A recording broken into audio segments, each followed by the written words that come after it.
Good morning. BA प्रथम वर्ष के इतिहास विषय की क्लास में आज का जो अपना टॉपिक है वो है गुप्त राजवंश। इससे पहले हमने मौर्यों का इतिहास, मौर्य शासकों का इतिहास और मौर्यकालीन जो कला थी उसको पढ़ा। उसके बाद जो गुप्त राजवंश है उसको पढ़ रहे हैं, लेकिन गुप्त राजवंश की जो कला और साहित्य है उसका अपने पहले वाली क्लासें थी उसमें अध्ययन कर लिया था। अब सिर्फ गुप्त राजवंशों का जो इतिहास है और वो भी अपने जो सिलेबस में है उन्हीं का अपन अध्ययन करेंगे। जैसे अपन करेंगे चंद्रगुप्त प्रथम के बाद समुद्रगुप्त, चंद्रगुप्त द्वितीय जो विक्रमादित्य के नाम से जाना गया, और उसके बाद कुमारगुप्त का छोटा सा अध्ययन है क्योंकि नालंदा विश्वविद्यालय से उसका संबंध है इस वजह से। और उसके बाद अपन पढ़ेंगे स्कंदगुप्त को। तो कहते हैं कि इन जो राजवंश, गुप्त राजवंश में जिन जिन शासकों का उल्लेख किया गया अपने यूनिवर्सिटी के सिलेबस में उसका यहाँ अपन डिटेल से अध्ययन कर रहे हैं। तो गुप्त राजवंश कहते हैं कि ये आया कैसे। वैसे गुप्त राजवंश है ये शैव मत को मानता था, यानी शिव का उपासक माना जाता है। इससे पहले की जो स्थितियां देखे तो कहते हैं मौर्योत्तर काल, मौर्य वंश के बाद जो उत्तरकालीन काल था उसमें कहते हैं भारत की राजनीतिक जो एकता थी उसको वापस धक्का लगा, छोटे छोटे राजवंशों का उदय हुआ। लेकिन फिर भी कहते हैं इससे ठीक पहले कुषाण जो राजवंश था वो शक्तिशाली राजवंश हुआ जिसने भारत की राजनीतिक एकता को वापस कायम रखा। लेकिन जब कुषाण वंश का पतन हुआ उसके बाद वापस भारत में कहते हैं राजनीतिक रूप से जो राजनीतिक संगठन था वो बिल्कुल कमजोर पड़ गया। तब कहते हैं कि एक नए राजवंश का उदय हुआ और वो था गुप्त राजवंश। ऐसा माना जाता है कि गुप्त राजवंश के जो प्रारंभिक शासक थे वो कहीं ना कहीं कुषाण वंश के शासकों के अधीन रहते थे। इसका मतलब उनके सामंत हुआ करते थे और इसका उल्लेख हमें श्रीगुप्त से मिलता है। लेकिन फिर भी कहते हैं जो गुप्त राजवंश है इसका जो संस्थापक माना जाता है, इस वंश की जो इसने नींव डाली, उसका जो प्रारंभिक श्रेय माना जाता है वो जाता है श्रीगुप्त को। तो इसका मतलब जो गुप्त राजवंश है उसका संस्थापक कौन है?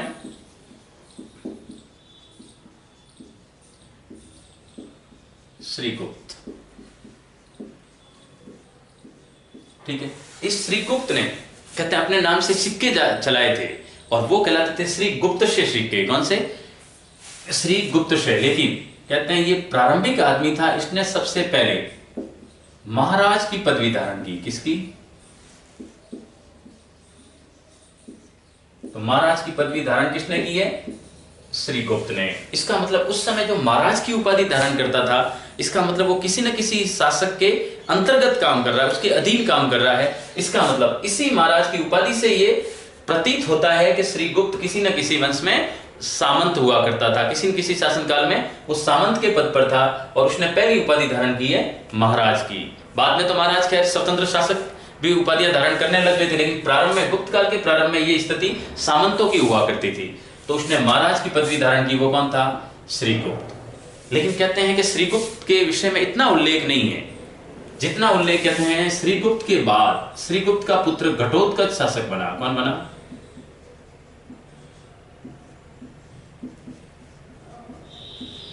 जब कहते हैं घटोत्कच शासक बना तब क्या स्थिति आई? रियल में अगर वास्तविक रूप से देखा जाए तो गुप्त राजवंश का अगर जो संस्थापक माना जाता है तो श्रीगुप्त को, लेकिन राजनीतिक संस्थापक माना जाता है जिसने कहते हैं अपनी राजनीतिक सीमाओं में वृद्धि की तो वो माना जाता है घटोत्कच को। इसका मतलब राजनीतिक संस्थापक क्या कहलाएगा? यानी राजनीतिक क्षेत्र में अगर सबसे ज्यादा उन्नति हुई और प्रारंभिक उन्नति जिसके शासनकाल में हुई वो माना जाता है घटोत्कच को। ठीक है। इस घटोत्कच ने कच्छ आकार के सिक्के जारी किए थे, कच्छ आकृति के। वैसे नामांकन था ये, कच्छ प्रकार का नाम हुआ करता था, तो घटोत्कच ने कच्छ आकृति के सिक्के जारी किए थे। इसके अलावा देखा जाए तो कहते हैं घटोत्कच के बाद किसी बड़े शासक का उल्लेख नहीं हुआ है, लेकिन अगर किसी शासक का उल्लेख हुआ है ज्यादा तो वो था चंद्रगुप्त प्रथम। कौन था?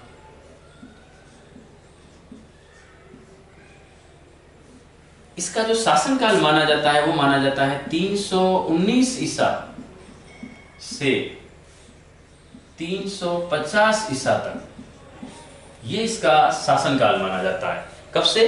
319 से 350 तक। लेकिन पहला शासक है चंद्रगुप्त, जिसने कहते हैं कि जो मगध जनपद की राजधानी पाटलिपुत्र थी उस पाटलिपुत्र का विस्तार गुप्त काल में इलाहाबाद तक किया, यानी इसने अपनी सीमा कहां तक पहुंचाई? इलाहाबाद तक, यानी इलाहाबाद तक साम्राज्य का विस्तार किया।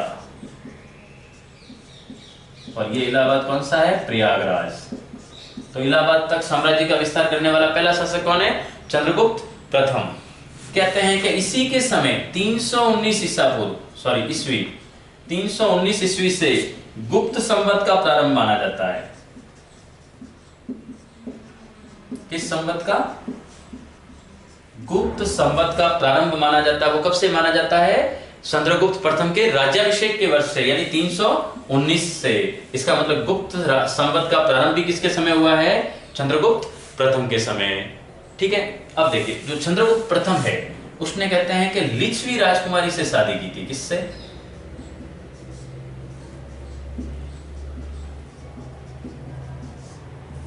और जब लिच्छवी राजकुमारी से शादी की तब उसने सिक्के भी जारी किए थे, और वो सिक्के थे लिच्छवी प्रकार के। किसके? कभी भी आए कि लिच्छवी प्रकार के सिक्के किसने जारी किए हैं? तो वो किए हैं चंद्रगुप्त प्रथम ने। इस प्रकार अगर देखा जाए तो गुप्तों का जो इतिहास है उसमें वैसे तो प्रारंभिक इतिहास यहां से भी मिलता है, लेकिन व्यवस्थित अगर इतिहास हुआ प्रारंभ तो वो कहां से हुआ?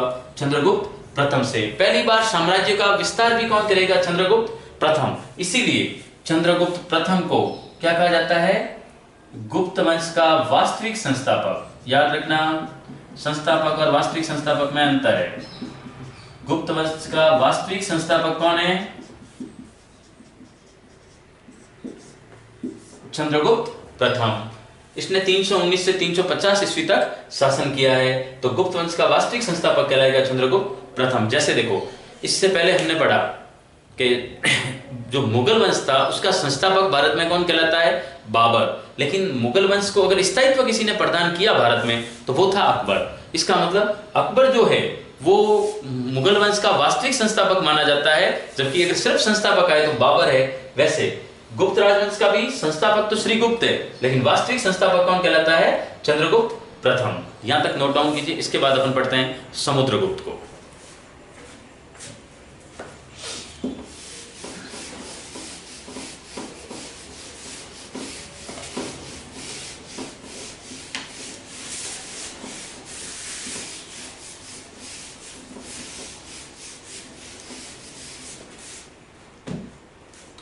अब अगले शासन के क्रम में पढ़ते हैं समुद्रगुप्त। इसका जो शासनकाल है वो है 350 ईस्वी से 375 ईस्वी तक। किसका? समुद्रगुप्त का। अब इसके समय की क्या उपलब्धियां हैं? कहते हैं कि शकों को अगर सर्वप्रथम किसी ने पराजित किया यानी हराया तो वो शासक था समुद्रगुप्त। ध्यान रखना, इसमें थोड़ा कंफ्यूजन रहता है कई बार। शकों को सर्वप्रथम हराने वाला शासक समुद्रगुप्त था, जबकि शकों को कहते हैं कि हमेशा हमेशा के लिए पराजित कर दिया, जिसने शकों का समूल नाश कर दिया वो था इसका पुत्र चंद्रगुप्त द्वितीय। इसका मतलब ये हुआ कि चंद्रगुप्त जो द्वितीय है उसने शकों को हमेशा के लिए समाप्त कर दिया, इसीलिए उसे कहा जाता है शकारी। क्या कहा जाता है? शकारी। लेकिन समुद्रगुप्त ने सबसे पहले शकों को पराजित किया। किसको किया?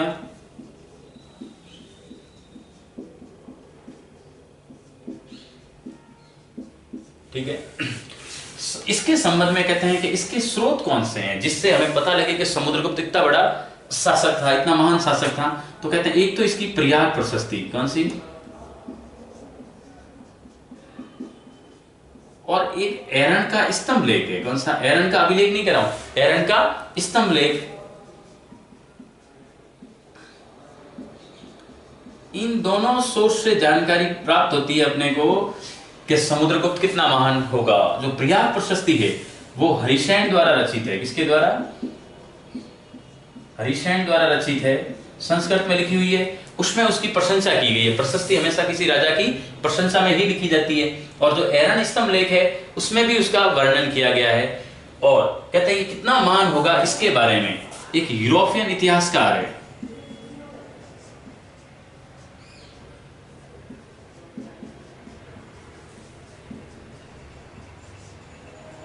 कौन है? यूरोपियन इतिहासकार, नाम है विंसेंट स्मिथ।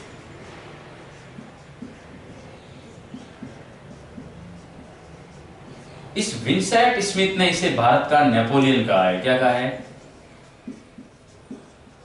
भारत का नेपोलियन। किसने कहा है? विंसेंट स्मिथ ने। किसको कहा है? समुद्रगुप्त को। कहता है समुद्रगुप्त कई युद्धों का विजेता माना जाता है, कई जगह लिखा हुआ है कि ये 100 युद्धों का विजेता था। कहते हैं इसके शासनकाल में जो साम्राज्य का विस्तार था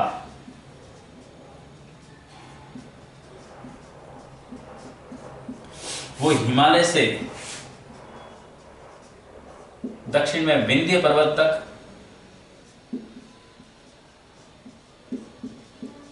ठीक है, और इधर बंगाल से लेकर पश्चिम में मालवा तक, इतने बड़े भूभाग का विस्तार किया था। किसने? समुद्रगुप्त ने। और समुद्रगुप्त कहते हैं इतना महान था कि इसके शासनकाल में ये किसी भी विदेशी शक्ति से पराजित नहीं हुआ है। इसीलिए इसको कहा गया भारत का नेपोलियन। यानी जो काम यूरोप के इतिहास में नेपोलियन ने किए, वैसे भारत के इतिहास में समुद्रगुप्त को माना जाता है। इतने बड़े महान शासक के बारे में जब हम पढ़ रहे हैं तो कहते हैं कि इसने नीति क्या बनाई। इसने कई प्रकार की नीतियां अपनाई अपने राज्य विस्तार के लिए। मैत्री संबंध भी बनाए, जिन राजाओं से मित्रता हो सकती थी, जो उनके उपयुक्त थे, उनसे उन्होंने मित्रता दी। कोई राजा ऐसे भी थे जिनको उनको पराजित करना पड़ा तो उन्हें पराजित भी किया गया। किसी को पराजित करके दंड दिया गया, जबकि किसी को पराजित करके उनको छोड़ दिया गया। जैसे ग्रहण मोक्षानुग्रह नीति, कन्या वाली नीति। तो कहते कन्या पायोन नीति, यानी कन्याएं दे करके उन्होंने अपनी वैवाहिक संबंध बना करके भी अपने साम्राज्य में स्थायित्व दिया है। तो कई प्रकार की नीतियां थी, लेकिन इसकी सबसे बड़ी एक उपलब्धि कहलाती है अश्वमेध। कहते हैं कि इसने अश्वमेध यज्ञ का प्रारंभ किया था। किसने? समुद्रगुप्त ने। लेकिन ध्यान रखना, इससे पहले एक शासक हुआ है पुष्यमित्र शुंग, जिसने 2 अश्वमेध यज्ञ किए थे, उसका उल्लेख मिलता है। लेकिन इसके एक अश्वमेध का उल्लेख मिलता है। लेकिन याद रखना, इस अश्वमेध यज्ञ का उल्लेख कहते हैं कि प्रयाग प्रशस्ति में नहीं है। इसमें नहीं है। प्रयाग प्रशस्ति में यह उल्लेख नहीं है कि इसने अश्वमेध यज्ञ किया था, लेकिन इसने अश्वमेध यज्ञ किया था, ये सब इतिहासकार वर्णित करते हैं। सिर्फ प्रयाग प्रशस्ति में लिखा हुआ नहीं है, क्योंकि प्रयाग प्रशस्ति में समुद्रगुप्त की बहुत प्रशंसा की गई है, लेकिन फिर भी अश्वमेध यज्ञ का उल्लेख नहीं है। तो अश्वमेध यज्ञ भी किया था इसने। इसके अलावा कहते हैं कि इसने अपने शासनकाल के दौरान कई प्रकार के सिक्के जारी किए, यानी मुद्राएं। और जो इसकी मुद्राएं थी वो एक तो गरुड़, पशु प्रकार की, यानी पशु धारण किए हुए, ठीक है, इसके प्रकार वीणावादी, वीणा वादन करते हुए, ठीक है। ये जो सिक्के हैं ये किसने जारी किए थे? समुद्रगुप्त ने। तो ये भी इसके बारे में याद रखना, यानी समुद्रगुप्त का जो राज्य विस्तार था वो सर्वाधिक फैला हुआ था। ये था अपना समुद्रगुप्त। इसके बाद पढ़ेंगे अपन चंद्रगुप्त द्वितीय।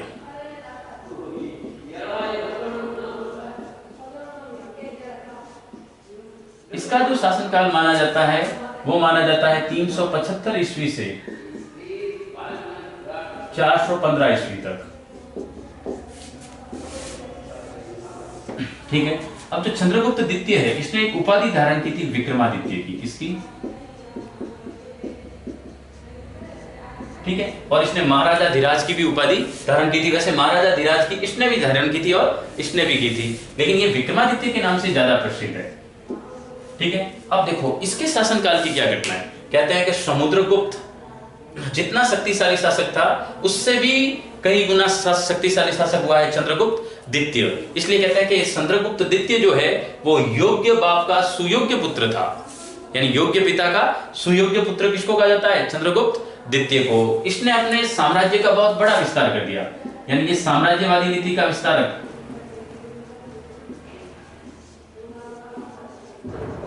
साम्राज्यवादी नीति का समर्थक कहलाता है। इसने भी जैसी नीति समुद्रगुप्त ने अपनाई वैसी की वैसी शत्रुओं के प्रति क्या नीति होनी चाहिए वो नीतियां किसने अपनाई? चंद्रगुप्त द्वितीय ने भी। लेकिन कहते हैं कि समुद्रगुप्त और चंद्रगुप्त के बीच में एक शासक का उल्लेख मिलता है, रामगुप्त का। और कहते हैं रामगुप्त इतना कायर शासक था, कहते हैं जब शक शासक उसके ऊपर हमला करते हैं तो वो अपनी पत्नी को वहां भेजने के लिए तैयार हो जाता है और बाद में शक रामगुप्त की हत्या कर देते हैं। लेकिन चंद्रगुप्त द्वितीय रामगुप्त की पत्नी कुमार देवी को बचा लेता है और कहते हैं उसको बचाने के बाद जब रामगुप्त की मृत्यु हो जाती है तो उस विधवा से शादी भी कर लेता है। उसी के ऊपर कहते हैं विशाखदत्त ने ग्रंथ लिखा है जिसका नाम है देवी चंद्रगुप्तम। देवी कुमार देवी है और चंद्रगुप्त द्वितीय है। इसके संबंध में कहा जाता है कि जो सबसे बड़ा सोर्स है वो है मेहरौली का लौह स्तंभ।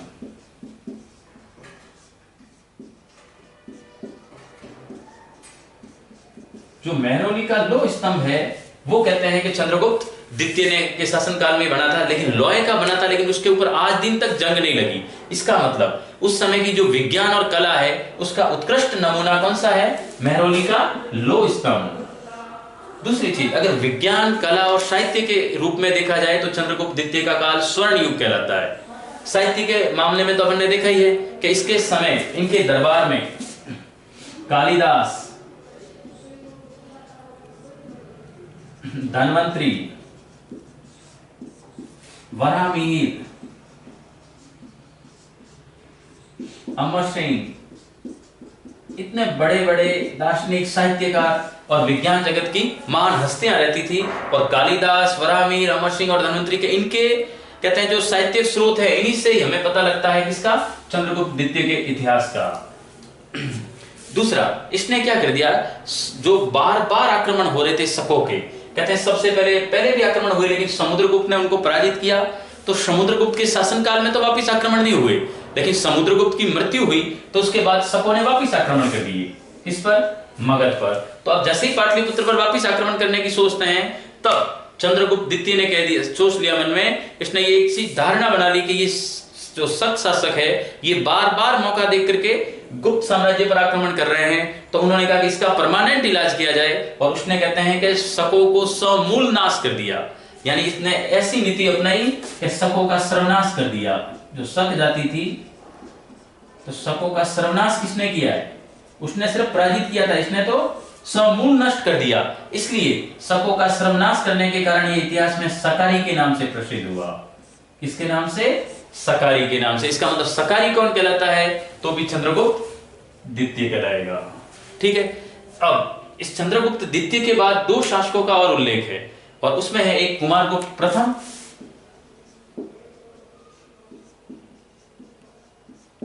और दूसरा है स्कंदगुप्त। आप इन दोनों को एक बार नोट डाउन कीजिए, फिर अपन पढ़ते हैं कुमारगुप्त प्रथम और स्कंदगुप्त को।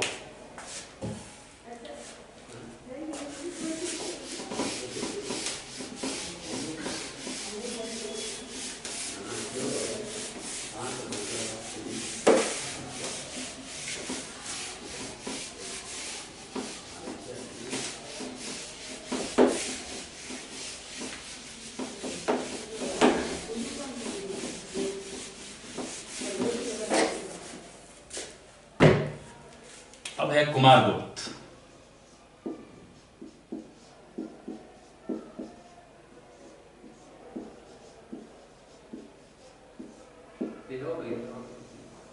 गुप्त राजवंश में दो कुमारगुप्त नाम से शासक हुए। एक हुआ कुमारगुप्त प्रथम, एक कुमारगुप्त द्वितीय, और कहते हैं अंतिम जो शासक था वो था भानुगुप्त।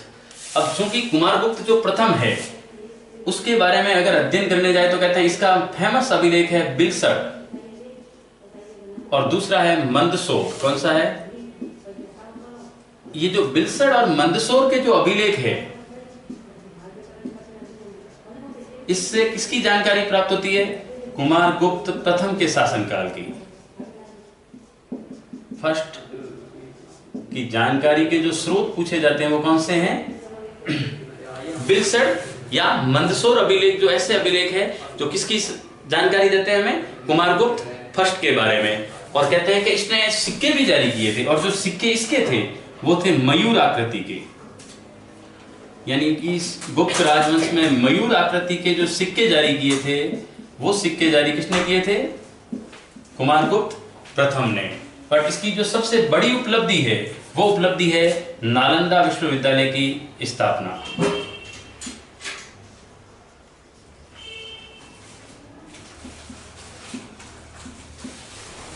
कई बार पूछा गया नालंदा विश्वविद्यालय की स्थापना किसने करवाई थी? कुमारगुप्त प्रथम ने। तो कहते हैं नालंदा विश्वविद्यालय जो है, यहाँ हर धर्म और हर जाति के लोग शिक्षा ग्रहण करने आते हैं, लेकिन सबसे बड़ी उपलब्धि रही बौद्ध धर्म के बारे में। और बौद्ध धर्म में भी एक शाखा थी महायान शाखा।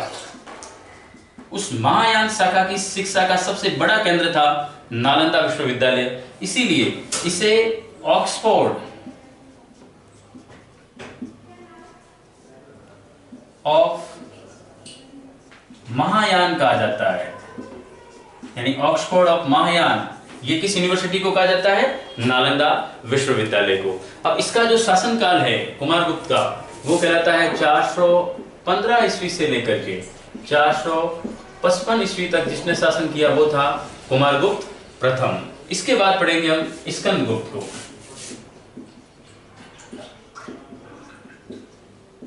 इसका जो शासनकाल है वो है 455 ईस्वी से 467 ईस्वी तक।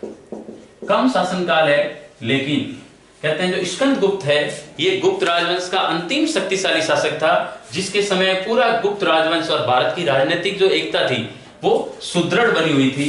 अब स्कंदगुप्त के समय एक आक्रमण होता है हूणों का। किसका? ध्यान रखना, ये हूण इतने भयंकर आक्रमण करते हैं, और इस समय एक इनका प्रसिद्ध राजा हुआ था तोरमान। तो कहते हैं हूणों के बार बार आक्रमण ने ही गुप्त राजवंश को कमजोर किया था, और गुप्त राजवंश के पतन के सबसे प्रमुख कारणों में एक कारण माना जाता है हूणों का आक्रमण। लेकिन जब तक स्कंदगुप्त जीवित था तब तक कहते हैं कि इसने हूणों को पराजित किया, यानी हूणों का प्रथम आक्रमण भी इसके शासनकाल में हुआ है, और हूणों को पराजित भी किसने किया था? स्कंदगुप्त ने। स्कंदगुप्त की जो जानकारी हमें मिलती है वो मिलती है जूनागढ़ अभिलेख से।